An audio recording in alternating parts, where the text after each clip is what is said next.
Նույն ճարտարապետության ոլորտում, այս ինչ վիճակ է մեր քաղաքի վիճակը, այս ուր հասցրեցին, ջունգլիներ, քարե ջունգլիներ է դարձել քաղաքը։ Ես միշտ արցուկները աչքերից հիշում եմ մեր հյուսիսային պողոտան։ Ախր կարելի էր չէ այդ ամեն ինչը պարզապես վերականգնել, հին Երևան կենտրոնի սրտում անել, քաղաքի սրտում, չէ, ոնց կարելի էր, ագահությունը սպանեց այդ ամեն ինչը, մարդկանց ճակատագրերի հետ խաղացին, ինչքան մարդ մահացավ նույնիսկ, ինֆարկտ ստացավ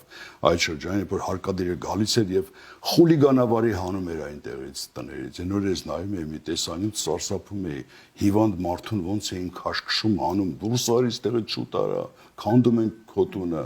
որ երեխան կանգնած փլատակների վրա ասում է այստեղ իմ տունն է եղել, նկարահանած կար համացանցում տեսա, գիտեք ինչ սարսափելի է այդ ամենը,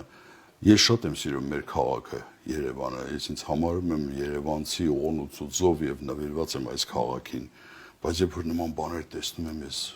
սարսափում եմ։ Հիմա գնում ես Թբիլիսի, լացդ գալիս է նայում ես, տեսնում ես Հավլաբարը, հին Թիֆլիսը, պահպանված ամեն ինչը, ոնց կարելի էր վերացնել այս ամեն ինչը։ Անցնում եմ այն օրը Բյուզանդի փողոցով, տեսնում քարուքանդ շենքը կանգնած է, շենքի վրա Ներսես Հովհաննիսյանի ուժատախտակը մնացել է մինչև մտուն, որտեղ ապրել է այդ հզոր կինոռեժիսորը։